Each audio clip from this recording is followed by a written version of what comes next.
हमारे साथ सवाई माधोपुर से बावनवास की विधायक इंदिरा मीणा जी उनसे बातचीत करेंगे। आज सदन में उन्होंने कानून व्यवस्था को लेकर एक मुद्दा उठाया। उनके वहाँ एक बड़ी घटना हो गई थी। क्या कुछ घटना आपके वहाँ सदन में आपने बड़ा मुद्दा उठाया?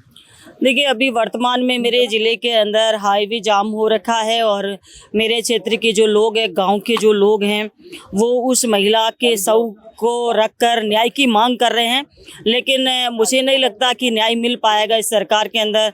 वो आग्रह कर रहे हैं कि आप यहाँ पर आइए, और मुझे अभी अभी सूचना मिली है तो मैंने सदन को भी बताना उचित समझा कि सदन को मैं अवगत कराऊं, ताकि यहाँ से पिछली कई बार घटनाएं, तीसरी बार ये घटना हुई है सेम तरीके की, तो ये बार बार पुनरावृत्ति नहीं हो और तुरंत कार्रवाई हो, और ऐसे जो लुटेरे लोग हैं जो हत्याएं कर रहे हैं, हत्यारों को तुरंत पकड़ें और न्याय मिले, लोग जनता को न्याय मिले। और लगातार, क्योंकि मेरा जो क्षेत्र है वो ग्रामीण इलाका है और प्रत्येक दिन महिलाओं को बाहर भी जाना पड़ता है अपने निजी काम के लिए, खेतों में भी जाना पड़ता है।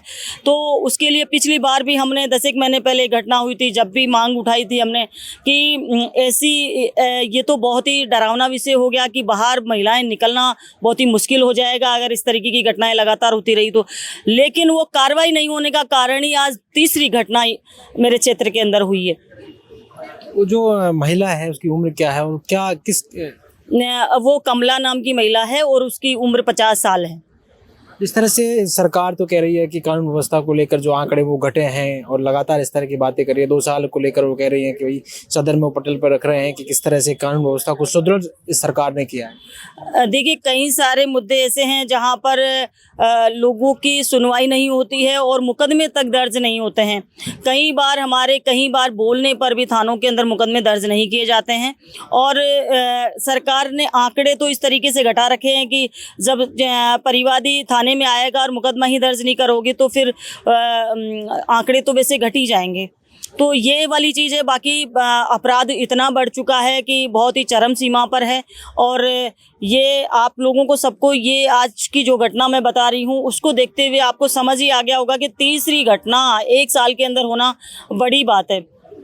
हाईकोर्ट ने आज स्कूलों को लेकर एक बड़ी टिप्पणी की है कि किस तरह से स्कूलों में शौचालय नहीं है, लड़कियां पानी नहीं पीती, उनको पानी नहीं पीती हैं कि शौचालय नहीं है तो कैसे शौच है। इस मुद्दे को लेकर मैं बहुत चिंतित हूं और मैंने भी सभी विद्यालयों से, मैं खुद व्यक्तिगत रूप से भी गई हूं और मैंने वहां के संस्था प्रधान और जिला ब्लॉक शिक्षा अधिकारी के माध्यम से भी मैंने मालूम करवाया है कि बच्चियां, मैं जब भी जाती हूं, बच्चियां, मैं अपने कोटे से कई बार स्कूलों के अंदर देकर आती हूं और थोड़ा जहाँ मेरे से होता है वो कर रहे हैं। लेकिन ये बहुत संवेदनशील मुद्दा है कि बीमारियां होने का खतरा है और ऐसी हालत बहुत गंभीर है कि बच्चों के लिए टॉयलेट नहीं है। और दूसरा, टॉयलेट होने के बाद उनकी सफाई नहीं होती है, साल भर तक उनकी सफाई नहीं होती है। और अगर सफाई करवानी होती है तो मैंने विद्यालय के स्टाफ से और प्रधानाचार्य से बुलाकर भी कई बार पूछा कि इसमें क्या प्रॉब्लम आती है, तो उन्होंने कहा कि बजट नहीं होता, हमारे पास कर्मचारी भी नहीं होता।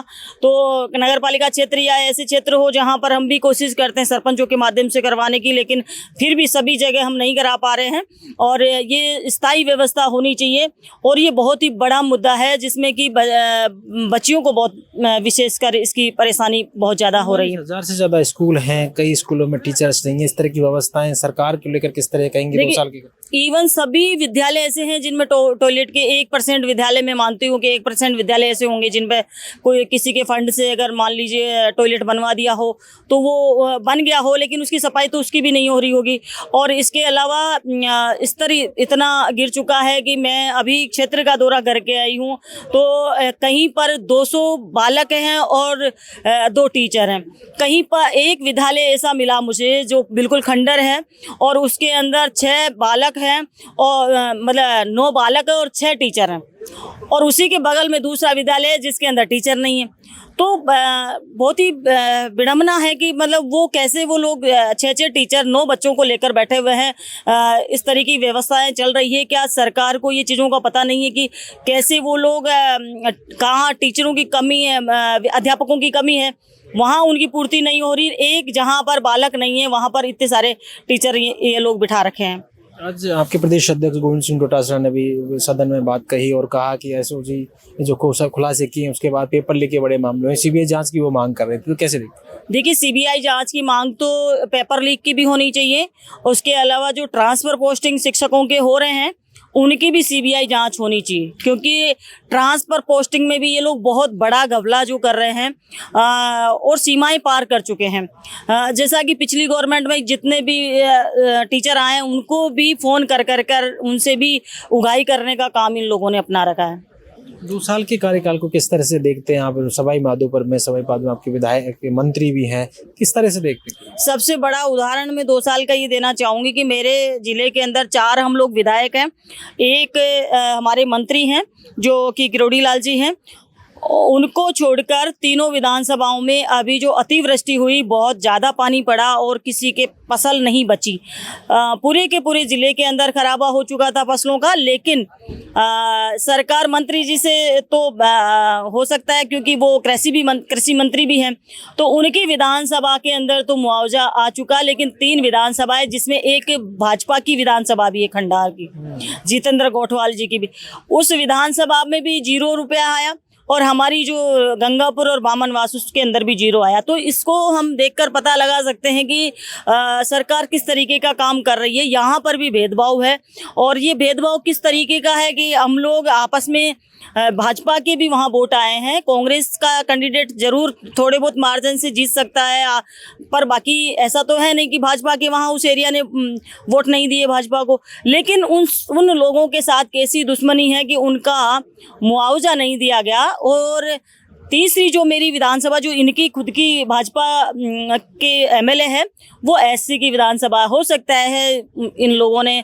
ऐसा सोचकर उसमें मुआवजा भी नहीं दिया हो। एक मेडिकल कॉलेज का वीडियो वायरल हुआ जिससे डॉक्टर कुंडलाल मंत्री जाते हैं और वो बातें सार्वजनिक भी हो गई, और किस तरह से देखते हैं कि वहाँ भ्रष्टाचार की बात आती है कि किस तरह से लीपापोती हो रही है? कल मेरा भी क्वेश्चन है आईटीआई कॉलेज का, जिसमें पूरी की पूरी कॉलेज के अंदर दरारें आई हुई है।